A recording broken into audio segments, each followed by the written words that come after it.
دیکھیں جو جنگوں کی تاریخ ہے اس میں کچھ لڑائیاں ایسی ہوتی ہیں جن کو کہتے ہیں کلاسک بیٹلز. ایک بڑے مختصر طریقے سے سمجھانے کے لیے میں آپ کو بتاؤں تو اگر کلاسک بیٹل وہ ہے جس طرح آپ کا ایک پروفیشن ہے یہ بھی ایک آرٹ ہے، اسی طرح باقی سارے پروفیشنز کے اپنے اپنے نوانسز ہیں، اپنی اپنی سکل سیٹس ہیں. تو ملٹری کا جو جنگ لڑنے کا طریقہ کار ہے وہ بھی ایک آرٹ ہے. تو جس میں آرٹ ایک عمدہ طریقے سے ڈسپلے ہو دونوں طرف سے، وہ ملٹری کلاسک بن جاتی ہے. اگر آپ اسلام سے دیکھیں، اسلام کی جنگوں سے، تو جنگ یرموک ایک کلاسک تھی. اسی طرح قادسیہ کی جنگ ایک کلاسک تھی. ویسٹ میں بہت ساری مثالیں ہیں.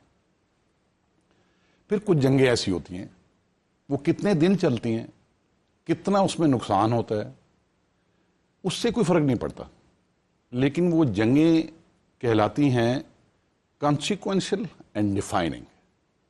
جیسے اسلام میں اگر آپ دیکھیں تو جنگ بدر تھی consequential and defining. True, absolutely true. ایک ریاست وجود میں آ گئی، پورے عربیہ میں مشرق مغرب سب کو پتہ چل گیا کہ ایک نئی طاقت اٹھی ہے، اور آہستہ آہستہ پھر اس نے کیا آپ نے بہت بڑی مثال دے دی. اگر ہمارے خطے میں کوئی اگر آپ دیکھیں ایسی جنگ جو کہ ٹرولی کانسیکوینشل تھی اور ڈیفائننگ تھی، اب یہ ایک اوپینین کی بات ہے، یہ کوئی ایسا نہیں ہے کہ کوئی اس کو سب اکنالج کریں گے. وہ پانی پت کی 1326 کی جنگ تھی، 6 گھنٹے ہوئی تھی صرف، اور بابر نے ابراہیم لودھی کو 6 گھنٹے میں لٹا دیا. اور کانسیکوینشل کیوں تھی؟ کیونکہ اس کے بعد 300 سال مغلز نے رول کیا. صحیح، ٹھیک ہے. تو میں سمجھتا ہوں کہ اس کی جو بھی ڈیوریشن تھی، اس کے بارے میں جتنے بھی تجزیے آ جا رہے ہیں، جو اوپینین انڈیا سے آ رہے ہیں، جو اوپینین ہماری طرف سے آ رہے ہیں، آپ 10 مئی 2025 کو بھی کہہ رہے ہیں یہ ڈیفائننگ بھی ہے اور کانسیکوینشل بھی ہے. یہ جو ملٹری بیٹل تھی، یہ ملٹری کانفلکٹ تھی، یہ کلاسک بھی ہے ایٹ دی سیم ٹائم، کیونکہ اس نے ملٹری آرٹ میں آگے چل کے بہت ساری تبدیلیاں لانی ہیں. صحیح. ہر وہ ملک جس کی نیشنل سیکیورٹی کو خطرہ ہے اور وہ اپنی آرم فورسز کو اور اپنی حکمت عملی کو ماڈرنائز کرنا چاہتا ہے، وہ اس کانفلکٹ کو پڑھے گا. صحیح. تو اس لحاظ سے یہ کلاسک ہے.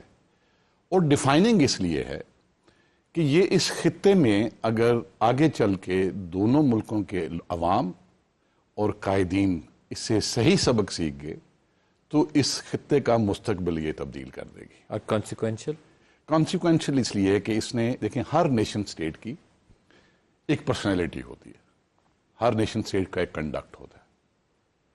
اچھا یہ بات یہ میں جذبات میں نہیں کہہ رہا، میں سمجھتا ہوں کہ پاکستان کی جو پرسنالٹی ہے یہ اس کی ری برتھ ہوگی اس کانفلکٹ کے بعد.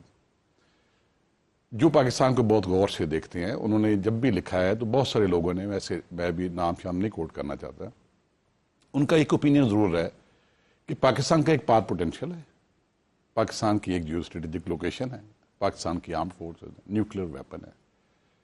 تو ان سب کو جمع کر کے جس کانفیڈنس کے ساتھ ریجن میں اور انٹرنیشنل ارینا میں پاکستان کو بات کرنی چاہیے، اپنے ہونے کا ایک احساس دلانا چاہیے، وہ پاکستان نہیں کر سکا بہت ساری وجوہات کی وجہ سے، اور وہ ہمارے ویورز کو بھی پتہ ہے، ایک لمبی لسٹ ہے. یہ پاکستان کو ایک نیا کانفیڈنس دے گی، یہ پاکستان کے قد کاٹھ میں اضافہ کر رہی ہے اور کرے گی آگے جا کے انشاءاللہ. پوری دنیا یہ کہے گی کہ پاکستان کی اکانومی میں اگر ایشوز بھی ہیں تو ہوں، it's a part to reckon with, you have earned it, آپ نے ارن کیا ہے.